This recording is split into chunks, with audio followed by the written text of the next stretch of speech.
Coverage कर रहे हैं हम लोग और इस समय हम मछली पार्क में हैं। यहाँ पर सुबह-सुबह हम आए और यहाँ का माहौल जो है देखिए लोग अलग-अलग तरह के स्वास्थ्य कर रहे हैं। यहाँ पर अलग-अलग तरह से गेम खेला जा रहा है। यहाँ पर लोग टहल रहे हैं और यहाँ पर लोग जो है सुबह-सुबह एक आनंद ले रहे हैं। लेकिन हम लोग लोगों से पूछेंगे, लोगों से केजरीवाल के 10 सालों में जो विकास का काम हुआ है, जो कार्य उन्होंने किया है, जो ये दावे कर रहे हैं केजरीवाल, आम आदमी पार्टी और भारतीय जनता पार्टी भी इस पे प्रतिक्रिया दे रही है। इस पे लोगों से हम अपनी-अपनी राय लेंगे और लोगों से जानेंगे कि वाक़ई में कितना 10 सालों में केजरीवाल ने काम किया है, चाहे उनका जो भी मॉडल हो शिक्षा, स्वास्थ्य ये तमाम इनके मॉडल्स हैं। इस मॉडल पे उन्होंने कितना काम किया है, लोगों से जानेंगे, लोगों से प्रतिक्रिया लेंगे, निष्पक्ष प्रतिक्रिया लेंगे हम लोगों से।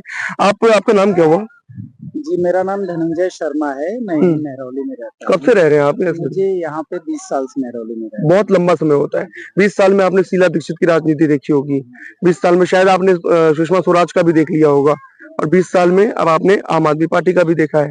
तो क्या लगता है कि क्या बदलाव आया है? भाई साहब हमने तो मेहरौली में पिछले 20 साल में सबको देखा है। जी। यहाँ पे तो हमेशा ही पहले भी या आज भी हुँ, ये हमेशा गंदगी का घर ही रहा है। हुँ, आज भी आप मेहरौली की गलियों में चले जाओ तो हुँ, कूड़ा वैसे ही रोड पे मिलेगा, हुँ, नालियाँ बहती हुई मिलेंगी, हुँ, पानी की समस्या वैसे हुँ, ही रहेगी। अभी आप हुँ, इस पार्क में आए हुए हो, आप हुँ, यदि कैमरे को फोकस करो हुँ, तो आप देखोगे हुँ, ये पार्क में लोग सुबह-सुबह आते हैं अपना स्वास्थ्य को ठीक करने के हुँ, लिए। यदि आप उस साइड चले जाओ तो हुँ, वहाँ पे इतनी बदबू और गंदगी हुँ। आपको मिलेगी लेकिन सीवरेज की।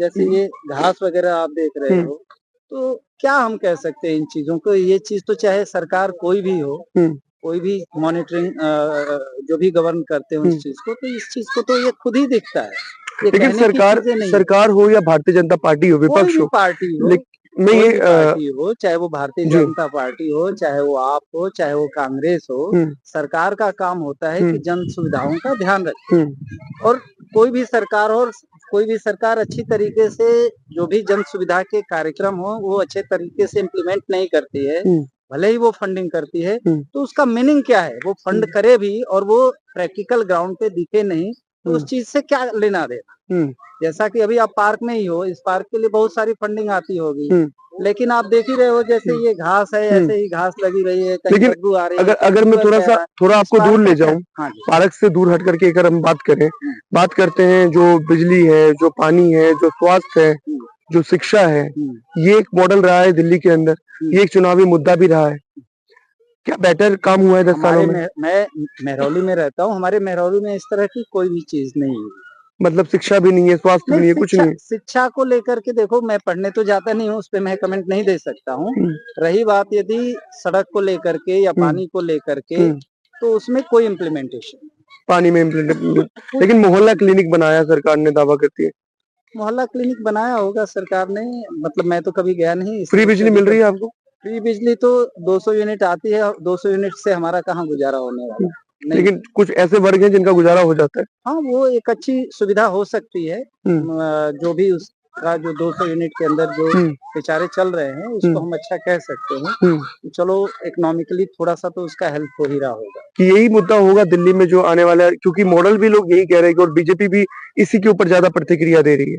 तो ये हो जी। सकता है कि भाई कई लोग ऐसे कुछ तबके ऐसे भी होते हैं जिनके अपने पास रिसोर्सेज नहीं होते हैं, हुँ, चीज़ों को वो नहीं कर सकते। हुँ, तो एट लीस्ट मेरे हिसाब से हुँ, मेरा जो मानना है या हुँ, सोचना है हुँ, उसमें उसका कुछ तो भला होता ही होगा। हुँ। क्योंकि जब एमसीडी का चुनाव होगा तब पार्क के भी मुद्दे उठेंगे। हाँ, एमसीडी ये पता नहीं किस चीज़ से है, डीडीए से है या हुँ, म्युनिसिपल कॉर्पोरेशन से है, मुझे हुँ, नहीं पता इस चीज़ का लेकिन जो भी वो लोग कर रहे होंगे, हुँ, अपने हिसाब से उस चीज़ को मेरे कहने का मतलब ये है कि जो भी गवर्निंग हुँ, अथॉरिटी है, हुँ। उसको प्रॉपर तरीके से इस चीज़ को मेंटेन करके मेंटेन रखना करके चाहिए। रखना है। आप कहाँ से? आप भी तो उन्होंने प्रतिक्रिया कर दी है। लेकिन काम कैसा हुआ? बस एक शब्द लास्ट नहीं, 10 साल में। काम तो जो उन्होंने बताई है भाई साहब ने जो हुँ, बात बताई है बिल्कुल हुँ, वही बात है कि हुँ, हम मैं भी सन 2000 से दिल्ली में रहता हूँ। 2000 तो से। हाँ, सन 2000 से हुँ, दिल्ली यहाँ मेहरौली में कंटिन्यू रह हुँ, रहे हैं। तो जो यहाँ पे सड़कों में जो गंदगी हम देखते हैं सबसे बड़ी बात ही वही है हुँ, कि आप किसी गवर्नमेंट की क्या पॉलिसी है क्या नहीं है हमें नहीं पता।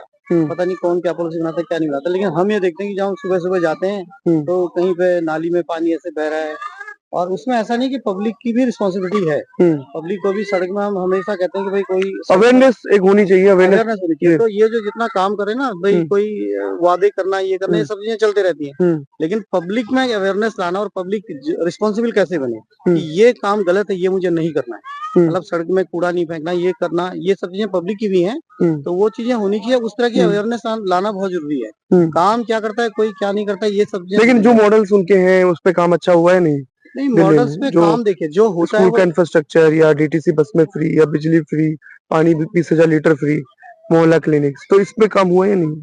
नहीं हो तो रहा है, उस पे काम हो रहा है। ये चीजें सही है नहीं है मैं नहीं कहता। पानी की बात है कि 20,000 लीटर देने फ्री देने से ज्यादा अच्छा है कि पानी प्रॉपर तरीके से आए।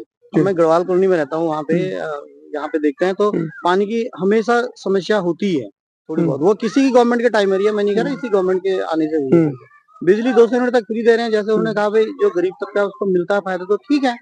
और वो मिल रहा है तो मिल ही रहा है। डीटीसी में बसें में फ्री जा रहे हैं लोग, हम तो उस पर भी कोई कमेंट नहीं करते। लड़कियां इतना अच्छा कमाती हैं, सब ठीक है। फ्री में जाना ठीक है, नहीं है क्या कहें इसको। कुछ ऐसे वर्गों को तो कम से कम रिलैक्सेशन मिल रहा है, जो वर्ग शायद दे नहीं पा रही हो पैसा। जो बहुत ऐसे वर्ग हैं जो लोअर मिडिल क्लास से भी नीचे आते हैं, उनको तो फ्री में इस चीज की अनुभव हो रहा है।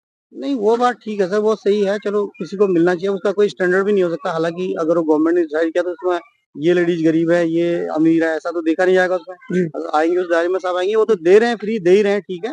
लेकिन मैं उस पर ये नहीं बोलूंगा कि सही है या गलत है। इसके बाद इस पर मेरा कोई कमेंट नहीं है। लेकिन लेकिन वो फैसिलिटी दे रहे हैं। बस में जो लेडी है वो गवर्नेंस कैसी रही है पूरे 10 साल में? अच्छी है?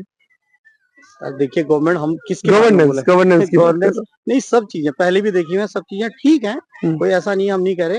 एजुकेशन पर वो कुछ काम कर रहे हैं, कितना इम्प्लीमेंट हो रहा है, क्या हो रहा है वो नहीं। हाँ, कुछ सरकारी स्कूलों के लिए उन्होंने कोशिश जरूर करी है, लेकिन उसका इफेक्ट कितना आया वो कुछ नहीं कह सकते। हाँ, अब मेरे को पता है कि जैसे अब ये शुरू में जो बच्चे जैसे प्राइवेट स्कूलों में जिस तरह का पैटर्न है उस तरह के पैटर्न वो लाए हैं, वो बात अच्छी है। एजुकेशन पर उन्होंने फोकस किया है, वो करना चाहिए, लेकिन बहुत अच्छा होना चाहिए और बढ़िया होना चाहिए। इतने से कुछ नहीं होना चाहिए। सबसे बड़ी बात है कि पब्लिक की अवेयरनेस हर फील्ड में होनी चाहिए। पब्लिक को एक जिम्मेदार बनाने का क्या तरीका है वो करना चाहिए कि चाहे वो एजुकेशन का हो चाहे कुछ और इम्प्लीमेंटेशन होना चाहिए और चीजें वो बेहतर होनी चाहिए, बेटर कर सकते हैं। को रिस्पॉन्सिबल बनाइए आप। और सबसे बड़ी बात है कि हम यही देखते हैं कि जो गंदगी फैली होती है, वो गंदगी जिस तरह से बिखरी होती है, उसमें पब्लिक का बहुत बड़ा रोल है। पब्लिक का रोल है। हाँ, वो अवेयरनेस आप लाइए। ये ऐसा नहीं है कि भाई हम इस गवर्नमेंट ने ये कर दिया, उस गवर्नमेंट ने वो कर दिया। जो आप कर रहे हैं सब दिखता है। और आप शायद भाई साहब आप कुछ कहना चाह रहे थे कि सरकार ने जो 10 साल में अपने कामकाज किए हैं, जो जनता के बीच में सरकार रख रही है, बीजेपी भी रख रही है, प्रतिक्रिया रख रही है, कैसी गवर्नेंस रही है 10 साल में? हाँ देखो, मैं अपना इंडिविजुअल बता सकता हूँ। मुझे बीजेपी और आम आदमी का तो ज्यादा मालूम नहीं है। इंडिविजुअल बताइए। जैसे मेरा इंडिविजुअल यही है कि जैसे देखो, फैसिलिटी देना बहुत अच्छी बात है, बट अगर हम सोर्स ऑफ इनकम या दूसरी चीजें बढ़ाएं, मेरा मानना उस पे है। आप फ्री कुछ भी कितने दिन तक दे सकते हैं? कोई भी गवर्नमेंट है, गवर्नमेंट के ऊपर ही आपके बजट पे आप या तो अपने रिसोर्स इतने ज्यादा हैं हमारे पास कि हम फ्री सब कुछ दे सकते हैं। अगर फ्री देना है तो मेरे हिसाब से शिक्षा, मेडिकल और अदर फैसिलिटीज ये भी की तरफ बढ़ाया जाए। ये भी फ्री है क्या? ये भी फ्री है, दवाइयाँ फ्री है, इलाज फ्री है। वो तो देखो, वो जो फ्री है वो आपको भी पता है, मुझे भी पता है कि कितना फ्री है और किस लोग से। मैं अपनी बात करूं तो मोहल्ला क्लिनिक में मैं तो आज तक नहीं गया। आप नहीं गए? हाँ, इसे गुड इनिशिएटिव। मैं ये भी जरूर बोलूंगा कि अगर हमारे पास एमबीबीएस डॉक्टर अवेलेबल है तो होना चाहिए। बिकॉज अगर आप महरौली में भी देखो, यहाँ पर झोला छाप डॉक्टर की लाइन लगी हुई है। महरौली की बात बता रहा हूँ, तो मुश्किल से 3 या 4 डॉक्टर होंगे जो शायद एमबीबीएस, और वहां पर आम आदमी नहीं जा पाता, जो नॉर्मल आदमी है। अब उसको जाने के लिए वही है तो महंगी फीस दे। और मोहल्ला क्लिनिक पे मैं नहीं गया, बिकॉज हो सकता है कि वहाँ का फीडबैक मुझे काफी लोगों ने दिया तो ठीक नहीं था, कि वहाँ पर मेडिसिन ओरिजिनल नहीं आती हैं या कुछ भी हो सकता है। ओरिजिनल आती होंगी, बिकॉज लोगों का फीडबैक मिला। तो मुझे लगता है एक बार आपको जाके देखना चाहिए था। हाँ डेफिनेटली, मैं वही बोल रहा हूँ। तो शायद हो सकता है क्योंकि बिकॉज मेरे पास गवर्नमेंट की या मेरी कंपनीज की मेडिकल पॉलिसीज है, तो शायद मैं इसलिए भी नहीं जा पाया। मैं आपको लेकिन इस बार एक बात बताइए, बीजेपी ने भी कल कहा कि वो फ्री कुछ बंद नहीं करेगी, जो फ्री है वो चलाती ही रहेगी और आने भी और भी उस चीज में एड ऑन करती रहेगी बीजेपी भी। हाँ, तो मैं वही बोल रहा हूँ, ये तो गवर्नमेंट का है। देखो, कोई भी आदमी पॉलिटिकल पार्टी को तो जीतने का है, तो वो उसको अब एक्चुअली क्या है कि हमें आदत वही पड़ गई है ना। किसी भी आदमी को जितना मुझे फ्री मिलेगा, मुझे अब खुद अगर मैं अपने बच्चों को ही बोलता हूँ कि तुम ये मत करो, तुम्हें ऐश और आराम मिलेगा, शायद वो पढ़ेंगे भी नहीं। तो अगर उन्हें सब कुछ ही मैं करके दे दूंगा तो आदमी इसीलिए करता है, इसीलिए गवर्नमेंट को भी अगर हमें बाकी चीजें करे तो शायद ज्यादा अच्छा होगा। अगर फ्री, क्योंकि उसको जीतना है इसलिए वो कह रही है। आप यही 2 पार्टी का नाम तो ले रहे हो, बाकी सारी पार्टी का यही फंडा है, आप देख लीजिए। अच्छा, एक बात बताइए मुझे, लो एंड ऑर्डर कैसी रही दिल्ली में 10 साल में? लो एंड ऑर्डर, कानून व्यवस्था।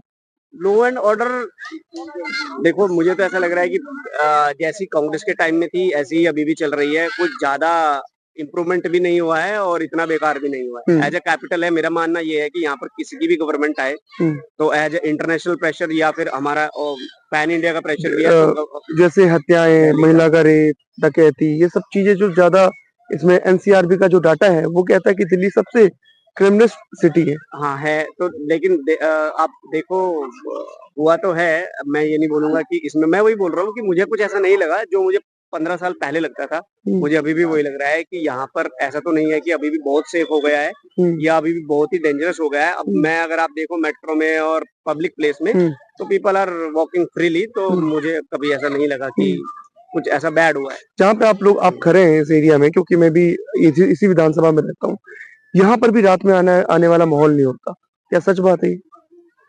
नहीं, मुझे ऐसा नहीं लगता। देखो मैं तो रात को ही आता हूँ और मैं बस से ही आता हूँ। क्योंकि लोगों ने फीडबैक दिया, कुछ लोगों ने, कि यहाँ पर स्नैचिंग वगैरह भी ज्यादा होती है पर्टिकुलर एरिया में। बल्कि मैं बताऊँ, 5-6 साल पहले होती थी, लेकिन मैं 10 साल तक नहीं बताऊंगा, 5 साल पहले यहीं पर पार्क के यहीं पर होती थी। जब ये पार्क ठीक हुआ और यहाँ से रोड बन गया है तो अब यहाँ पर नहीं होता है। यहाँ पर तो इलीगल, मैंने लोग बोलते थे कि यहाँ पर तो रात को ड्रिंक ऐसे करके अनऑथराइज ड्रिंक भी बिकती है, तो अब वो मैं नहीं देखता। अभी नहीं देख रहे? हाँ, नहीं देख रहा हूँ। पिछले गवर्नेंस के बारे में अब मैं आपसे बात करना चाहूंगा। लो एंड ऑर्डर कैसा है दिल्ली का? क्योंकि लो एंड ऑर्डर में एनसीआरबी का भी डाटा कहता है कि, डाटा जो है एनसीआरबी ये कह रही है कि दिल्ली सबसे सेफ नहीं रहा है, दिल्ली सबसे क्राइम वाली सिटी बन चुकी है। लॉ एंड ऑर्डर की तो बहुत बड़ी प्रॉब्लम है दिल्ली जैसे। आप और हम जिस प्लेटफॉर्म पे बैठे हैं ना, वहाँ हमारी सुनवाई नहीं होती है। अगर आप एफआईआर रजिस्टर कराने जाओ किसी क्राइम के अगेंस्ट, तो आपकी वो कंप्लेंट तो ले लेंगे पर वो एफआईआर रजिस्टर नहीं करेंगे। Even if it is a serious crime also, it's not so easy for an ordinary man to reach the police platform and write down the complaints. और कंप्लेंट में कोई ज्यादा इम्पोर्टेंस नहीं देते, वो देखते हैं आदमी की बॉडी लैंग्वेज क्या है, आदमी ने कपड़े कैसे पहने हैं, आदमी का घंटे 2 घंटे 4 घंटे में कोई ऊपर से फोन आया है या नहीं आया। और छोटे मोटे क्राइम की तो वो एप्लीकेशन ले लेते हैं, लेकिन उसकी टेलीफोन आता है महीने बाद, 2 महीने बाद, 3 महीने बाद, आज ही आपकी कंप्लेंट आई थी, उसमें क्या हुआ? Just absolutely formality. It is a failure of BJP government, because जो लॉ एंड ऑर्डर है वो बीजेपी की भी है, ब्यूरोक्रेसी की भी है, इसमें सारे प्लेयर्स एक साथ ही है। बीजेपी एमपी कोई ना आएगा हमारी कंप्लेंट रजिस्टर करवाने, बट जो काम नहीं कर रहा। जो दिल्ली की लॉ एंड ऑर्डर है जिसकी रिस्पॉन्सिबिलिटी वो लेफ्टिनेंट गवर्नर पे आती है, वो तो आप इवन अगर आप लेफ्टिनेंट गवर्नर को भी अप्रोच करते हो तो उनका एक प्रोसेस बना है, उस प्रोसेस का रिस्पॉन्स 6 महीने में आता है। वो भी लेटर के फॉर्म पे अगर आ गया तो आ गया, 100 में से 5 आदमियों का, उस पर कोई कार्रवाई कोई ना होती है। अभी मैंने एक अनऑथराइज्ड कंस्ट्रक्शन की कंप्लेंट करवाई थी, उसका 6 महीने में कुछ हुआ नहीं। उसके बाद मैंने प्रॉपर किसी ब्यूरोक्रेसी से फॉलो अप कराया तो 1 हफ्ते के अंदर उन्होंने अकाउंटेबल हो गया। This is the big failure, बहुत बड़ा फेलियर है, बहुत बड़ा फेलियर, और ऐसे ही चलता रहेगा। तो आम पब्लिक के जो 16-17 पैरामीटर्स हैं, ट्रांसपोर्ट कैसी है, लॉ एंड ऑर्डर कैसा है, स्कूलों में एडमिशन होता है नहीं होता है, एमबीबीएस में कितनी सीटें, वो जो सारे पैरामीटर सारे फेल हैं। और लॉ एंड ऑर्डर तो एब्सोल्युटली, लॉ एंड ऑर्डर तो एग्जिस्ट ही नहीं करता। सिर्फ 5% जो ब्यूरोक्रेसी है उन्हीं के लिए एग्जिस्ट करता है। इवन आप पैसा भी दोगे तो भी कॉम्प्रोमाइज ही करवाते हैं वो लोग, क्योंकि आपसे पैसा ले लिया तो दूसरी पार्टी से बोलेंगे भाई कॉम्प्रोमाइज कर ले, हमने तो पैसा ले लिया इससे। आपका अनुभव भी ज्यादा होगा, तो दिल्ली में आपने हर वो दौर देखा होगा, शीला दीक्षित का भी दौर देखा होगा, सुषमा स्वराज का भी देखा होगा, आम आदमी पार्टी का भी देखा होगा। तो लॉ एंड ऑर्डर की जो समस्याएं हैं, आपको लगता है कि 2-3 सालों में ज्यादा बढ़ी है? लॉ एंड ऑर्डर की प्रॉब्लम तो पार्टीशन के बाद इंडिया में रही है, ठीक है ना। एक करप्शन की वजह से है लॉ एंड ऑर्डर।